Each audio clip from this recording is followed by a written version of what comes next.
warahmatullahi wabarakatuh.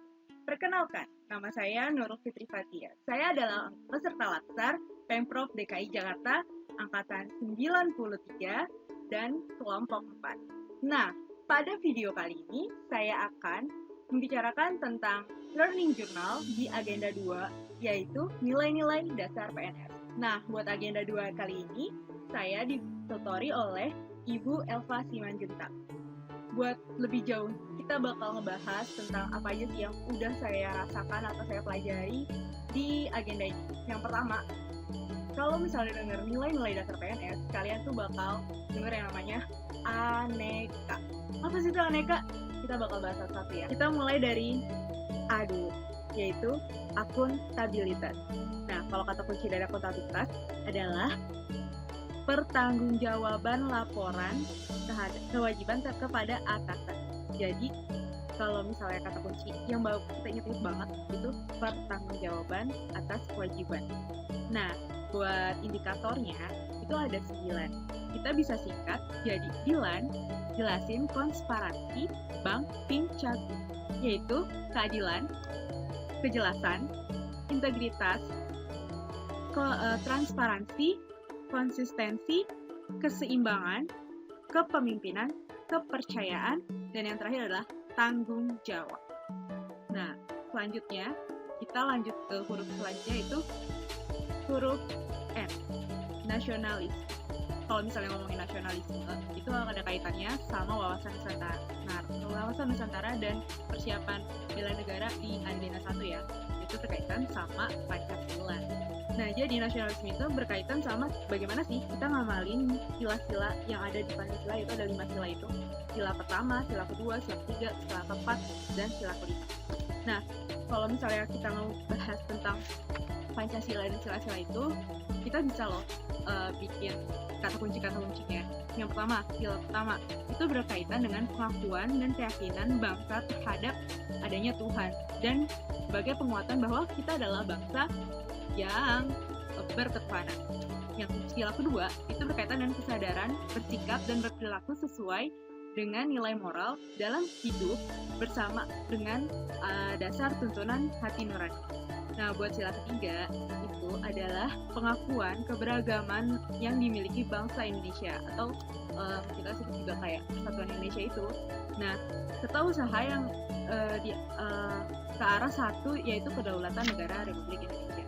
Buat sila keempat itu adalah berkaitan dengan musyawarah dan mufakat yang bakal dilakukan oleh bangsa Indonesia dalam mencari sebuah solusi ataupun kepemimpinan yang melalui lembaga perwakilan. Kemudian untuk sila kelima itu adalah terkait dengan tercapainya masyarakat Indonesia yang adil dan makmur secara lahir dan batin. Nah, kalau misalnya tadi udah A dan N, berarti huruf ketiganya adalah E, etika publik. Nah, kalau ngomongin etika publik, itu kita harusnya punya satu kata kunci dong. Apa sih kata kunci dari etika publik? Itu adalah standar, norma, menentukan baik atau buruknya suatu tindakan. Jadi kalau misalnya etika publik itu, kita bisa tahu tuh, itu baik atau buruk. Nah, ngomongin etika publik, itu ada 14 indikator yang lumayan panjang-panjang. Kalian bisa intip nanti kita intip-intip.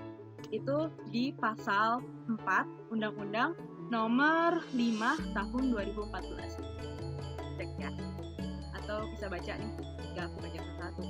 Nah, terus lanjut ke huruf selanjutnya. Habis A, N, E, dan terakhir sekarang adalah huruf H, yaitu komitmen mutu. Ya, betul.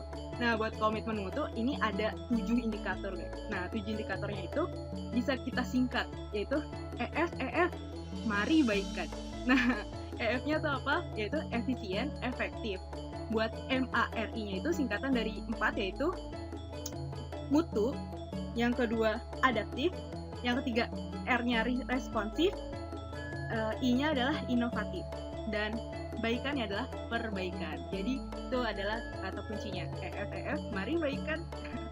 Nah, lanjut ke huruf terakhir, yaitu huruf terakhir aneka adalah A, anti korupsi. Kayaknya itu benar-benar harus ditanemin di dalam diri kita ya, karena kalau nggak dari benar-benar dari lubuk hati, kayaknya kita bisa tergoda di masalah korupsi. Ini nggak berkaitan sama uang doang, karena pada dasarnya anti korupsi itu adalah sesuatu yang merugikan negara. Kita korupsi waktu absen juga termasuk loh merugikan negara yang udah bayar kita. Nah, buat kita tahu nih indikator apa aja sih yang ada di anti korupsi, itu ada 9 dan kita bisa singkat dengan jumpa Rani di kertas. Apa aja tuh jumpa Rani di kertas? J-nya adalah jujur, kemudian mandiri, peduli, adil, berani, disiplin, kerja keras, tanggung jawab, dan yang terakhir adalah sederhana. Nah, kalau misalnya kalian perhatiin nih, dari indikator-indikator tiap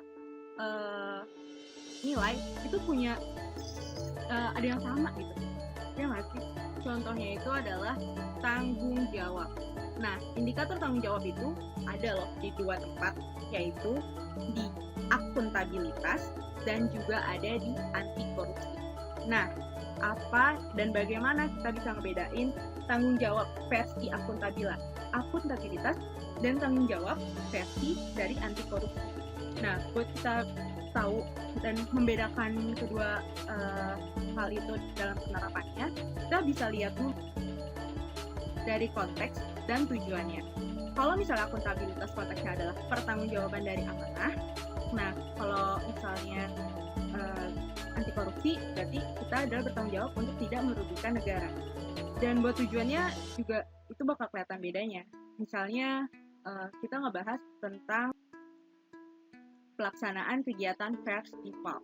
Nah, di akuntabilitas kita punya tanggung jawab untuk melaporkan hasil dari berjalannya festival tersebut buat di akuntabilitas. Tapi kalau tanggung jawab di anti korupsi, kita harus bertanggung jawab atas dana yang dialirkan atau dana yang ada di kegiatan tersebut untuk digunakan sebaik-baiknya, bukan tanpa manipulasi sama sekali. Contohnya kayak gitu. Kurang lebih itulah materi yang dipelajarin di agenda 2. Dan kalau misalnya ngebahas tentang tugas-tugas, kita punya 5 tugas yang terdiri dari 3 tugas individu dan 2 tugas kelompok. Untuk tugas pertama, kita diberikan kesempatan untuk membuat mind mapping yang ada di SKPD kita masing-masing. Kebetulan kelompok kami membuat 2 SKPD, yaitu SKPD Pendidikan dan SKPD Dinas Kesehatan. Untuk buat lebih jelasnya, kalian bisa lihat hasil kerja kami.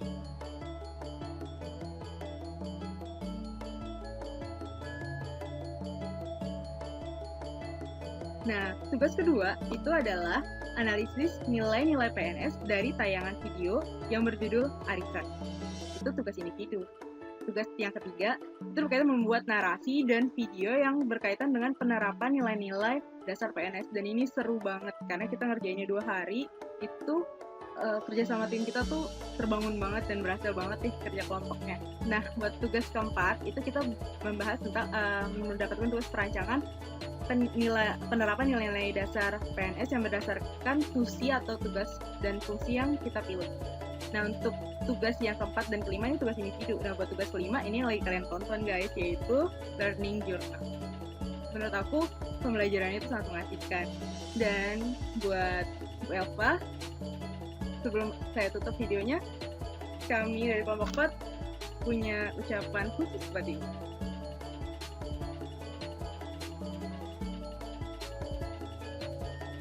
Seekor ayam diberi pakan. Cakep.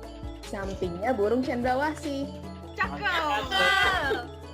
Banyak sudah yang ibu berikan. Kami ucapkan banyak terima kasih. Terima kasih. Terima kasih Bu Elva.